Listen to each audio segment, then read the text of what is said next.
പ്രതി അഫാന്റെ മാതാവ് ഷെമിയുടെ ആരോഗ്യനില മെച്ചപ്പെടുന്നു എന്ന് ഡോക്ടേഴ്സ് അറിയിച്ചു. ഷെമിക്ക് ബോധമുണ്ട്, സംസാരിക്കുന്നുണ്ട്. ഇക്കാര്യങ്ങൾ ശ്രീഗോകുലം മെഡിക്കൽ കോളേജിലെ ഡോക്ടേഴ്സ് അതിലെ ഡോക്ടർ കിരൺ രാജഗോപാൽ ഇന്ന് ഉച്ചയ്ക്ക് വിശദീകരിച്ചിരുന്നു. തിരുവനന്തപുരം മെഡിക്കൽ കോളേജ് ആശുപത്രിയിൽ ചികിത്സയിലുള്ള പ്രതി അഫാനെ ചോദ്യം ചെയ്യുന്നതിലൂടെ കൂട്ടക്കൊലപാതകത്തിന് പിന്നിലെ കാരണത്തിൽ കൂടുതൽ വ്യക്തത വരുത്തും എന്നാണ് അന്വേഷണ സംഘം പറയുന്നത്. കൊല്ലപ്പെട്ട ഫർസാനയുടെ ബന്ധുക്കളുടെ മൊഴി ഇന്ന് പോലീസ് രേഖപ്പെടുത്തിയിട്ടുണ്ട്. അപ്പോൾ ഈ വാർത്ത അതിൻ്റെ കൂടുതൽ വിവരങ്ങൾ ഉമേഷ് ബാലകൃഷ്ണൻ നൽകും. പേരുമലയിലെ അഫാന്റെ വീടിന് മുന്നിൽ നിന്നാണ് ഉമേഷ് വിശദാംശങ്ങളുമായി ചേരുന്നത്. ഓക്കെ, അപ്പോൾ ചലോ ഉമേഷ് ബാലകൃഷ്ണൻ. ഓക്കെ, വലിഞ്ഞളയരുത്, ചലോ ഞാൻ തെറ്റി പറഞ്ഞതാ. അതെ. അപ്പോൾ ഉമേഷ്, ഏറ്റവും പുതിയ വിവരങ്ങൾ എന്തൊക്കെയാണ്? മൊഴി രേഖപ്പെടുത്തുന്നുണ്ട്, പ്രതിയുടെ മൊഴി രേഖപ്പെടുത്താൻ പോകുന്നുണ്ട്, അമ്മയെ നാളെ അന്വേഷണ സംഘം കാണാൻ പോകുന്നുണ്ട്. എന്തൊക്കെയാണ് മറ്റു വിവരങ്ങൾ? അന്വേഷണം അതിൻ്റെ ഏറ്റവും നിർണായകമായ ഘട്ടത്തിലൂടെ കടന്നു പോകുന്നു എന്ന് വേണമെങ്കിൽ പറയാം. എന്തായാലും ഫർസാനയുടെ ബന്ധുക്കളുടെ മൊഴി, അമ്മയുടെയും അനുജൻ്റെയും മൊഴി ഇന്ന് വീട്ടിലെത്തി പോലീസ് സംഘം രേഖപ്പെടുത്തി. അതിനുശേഷം ഷെമി ഇന്ന് ഗോകുലം മെഡിക്കൽ കോളേജിലാണ് കഴിയുന്നത്.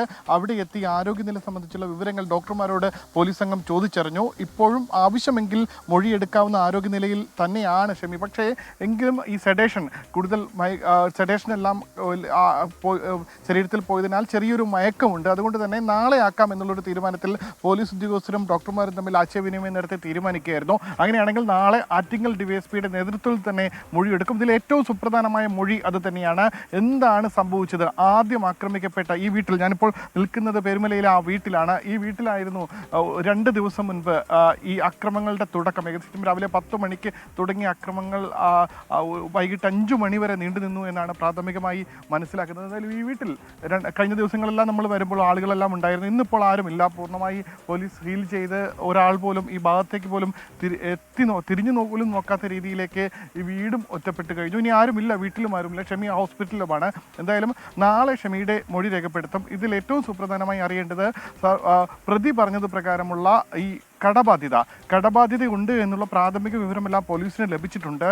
പ്രതിദിനം തന്നെ പരമാവധി 10,000 രൂപ വരെ പലിശ നൽകേണ്ട അവസ്ഥയിലേക്ക് കടമുണ്ടായിരുന്നു എന്നാണ് പോലീസിന് ഇപ്പോൾ ലഭിച്ചിരിക്കുന്ന പ്രാഥമിക വിവരം.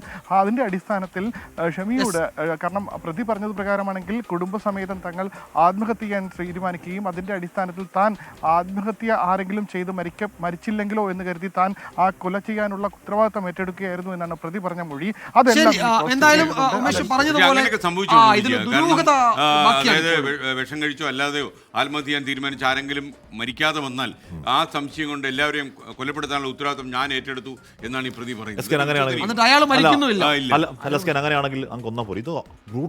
മാത്രമല്ല ഒരേ ആൾക്കാർ അടിച്ചു കൊല്ലുക. മറ്റു കാരണമുണ്ടോ?